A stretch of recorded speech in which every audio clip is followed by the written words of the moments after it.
Welcome to my podcast, Sip and Sala, where we lift the lid, spilling the tea on all things marriage, womanhood, and motherhood. So let's sip some tea and pray we get through another day of this shit. Hi everyone, welcome back to another episode. My name's Aliyah Sala. My voice is killing me. I've literally debated is this worth doing? Because am I going to annoy everybody with this noise coming out my throat? But I did say to you all, the last break was the only break. So here we are. So today's episode is called Blood is Thicker Than Water. Now, I don't know if it's because my throat's hurting, I feel a bit run down, so I'm feeling a little bit more vulnerable, but it's something that I feel like needs to be spoken about. And when I say blood thicker than water, is most people say, oh, it's your mum, it's your dad, it's your brother, it's your sister, blood's thicker than water. But is it? You know, and I honestly think last year was the biggest year for me where I actually just came to terms with not just who I am, but what makes me, that takes other people, not just parents, that takes everybody. And at first I remember all the years before I used to think, is there a problem with me? Why has everybody else got these huge families, Uncle Darren, Auntie Karen, and they're all just, they're not dysfunctional like mine.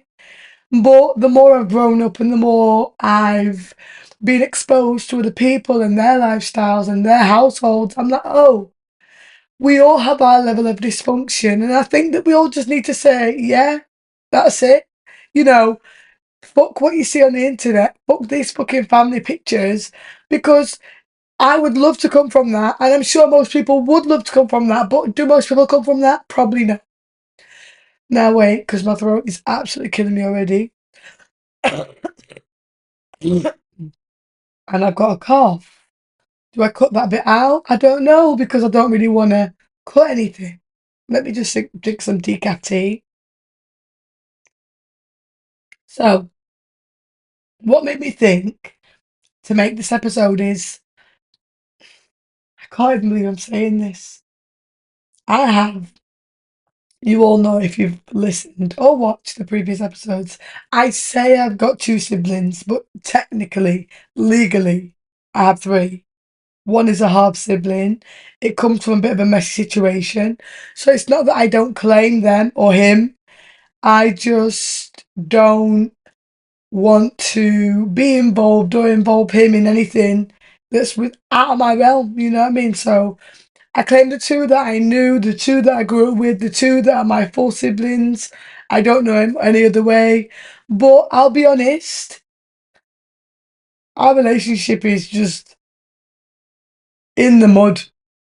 Like, and you know what's funny is so many people are like, oh, why this? But realistically, it was always going to be this way, I think, because when we were growing up, certain things happened which just, you know, I think when you grow around trauma, you trauma bond. If you experience trauma and you meet another person who's experienced trauma, you naturally trauma bond. I always say to people when they get into relationships, you know, are they your soulmate or are they a psychologist? Because it can very easily become that. Do you know what I mean? But me and my blood siblings, we lived together for all our life and we just don't talk. I find that it's almost impossible for us to talk. And I'll be honest, there's been times and phases where we've spoke, then we've fallen out for a year, and then we spoke again for 6 years, then we've fallen out for 6 months. And then I don't know what it was, but when we all had children, it became a bit more final. And in a way, I'm so glad, because I'm really sorry. Because what we were doing, would it be helpful to any children? And if anything, we're just going to introduce that to our children. And if I'm being honest, watching my mum and her siblings, they were always like best friends 1 minute, next minute they're not necessarily falling out, but they'd not seen each other in 4 years, and it was just like normalized. Even though as a child, I knew it wasn't quite normal. You know what I mean? And anyway, I had my babies. I was the last of us three to have children, but I am the youngest. Not that ages matters. But I found that when I had my children, it all became a bit final. But also, we've all gone completely separate ways. We've all got completely different values, different morals. We've chosen completely different partners. And I remember at first being really embarrassed about, like, I've got two siblings. I don't fucking know where they are, what they're doing, you know.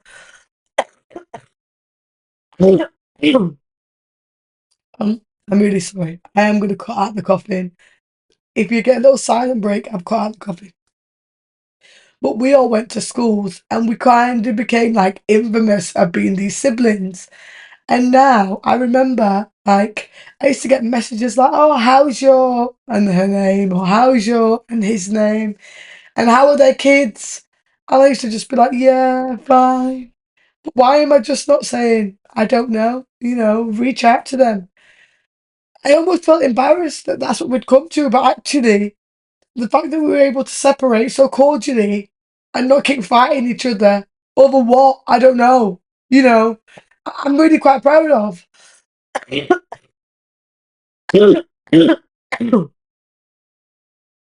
But I do think that it does stem from what we see and what we know. And I always say my parents, they were babies having babies, you know, they did their best. But why was it so normalized? Like, I remember going to my dad's house on a weekend, and my dad's one of three too. And I remember he drove past and there was this random black guy there, and he was like, oh, is that who I think it is? He got out of the car, he beat up this guy, it was his brother. Why? Do you understand? I can't be upset at myself or my siblings that we can't get along.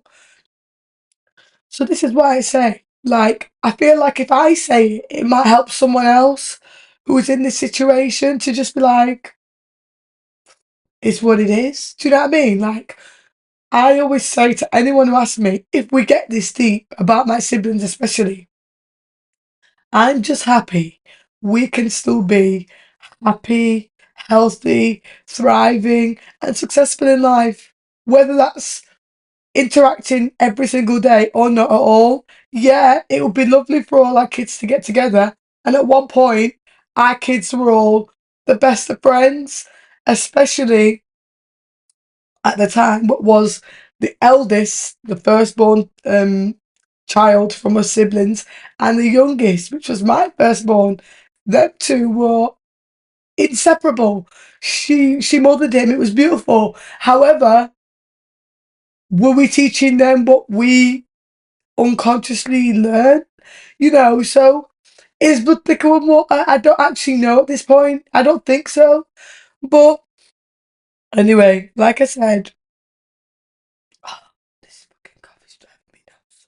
Just want to really sit down and just talk about it being it being normal to have these kind of severed relationships. You know, no one wants it, but most of us have got it. You know, most of us come from trauma. I have no relationship with my parents. My own choice. I can't help them. They can't help me. Genuinely. And I do think that for years and years and years, to avoid having to say that, I used to put myself in their presence every now and then. Just so if anyone said to me, how's your mum? How's your dad? I'd have an answer. But why? I don't owe anyone an answer. You know, I don't know how they are. I really don't. And I found myself suffering so much less, forcing something. I do think that, and I think about this all the time. I'm like, but Aaliyah, what about if they die? And I'm like, if they die, or when they die, because we're all going to die, it's going to be the same circumstance. If anything, it'll probably be healthier because there'll be much less resentment, because what I did find is every time I was around them, I was constantly reminded and triggered about all the things that I should have experienced as a child, and still they'd not overcome what they'd experienced either, because if they had, they wouldn't still be reminding me of my trauma unconsciously. So if or when they die, or even if I die, I could die before then, God forbid. I think it is what it is. I think it's so important to just accept that not everyone comes from large families with 16 siblings where they love their in-laws and they love their in-laws' partners, and it just don't come from that. I don't come from that, and I hope that anyone else in the situation feels comfortable enough to just accept their normality and accept their reality. And if you talk to your sibling, if you don't, okay, own it. Don't come with a bad heart, don't come with a bad intention, but it's okay to not get along with who you're born into or born with. Think about it. If you go in a room with three people, what's the odds of you and them three people being best friends? Like, come on. We need to normalise that we're just not going to get along like that. And I know some people might be like, but it's your sibling or it's your mum, so you must. But if that comes at a cost of damaging you or anybody else, nah, cut it. I'm telling you. So I went through a phase, maybe 18 months ago, because I'd really sat in it. I'd really sat in, like, I don't know anyone now. I don't talk to anyone. I do talk to my grandma occasionally, but again, she kind of triggers me. I'll be honest. She doesn't even know that she's triggering me, and I don't really want to hurt her feelings. So sometimes it's easy for me to just not talk to her. It's a bit different with her because obviously she's old. You know, she's in her final years of life. I'm not trying to be the one to break her heart. No, you can't change people, but I really signed it like 18 months and I said to Far, I've never experienced loneliness like this. And he was like, why? How? And I was like, you don't get it. You don't know me. And it sounds silly because he's my husband. He's been my husband for almost a decade. But he doesn't know me the way that they know me. But equally, now I'm sane enough and mature enough and I've really accepted my reality. They don't know me like he knows me. But in that moment, all I was feeling like was nobody knows me. Nobody knows who I am. Only they know. Only they remember me stealing chocolate from the fridge. But then I thought, well, I'm not even that same person anymore. That's probably why they don't know who I am anyway. And that's probably why we don't get along, you know? So I'm going to cut this one short because my throat is killing me.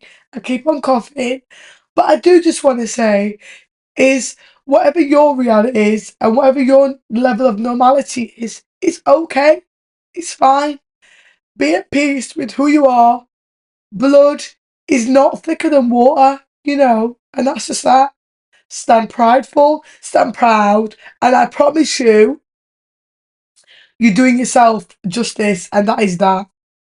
But if you're listening and you've managed to listen for this very short podcast, please give us 5 stars. If it's not 5, I don't want it. If you're watching, subscribe, and you probably would have seen me choke to death 100 times from my. And I will see you next Wednesday where I hopefully don't sound like this.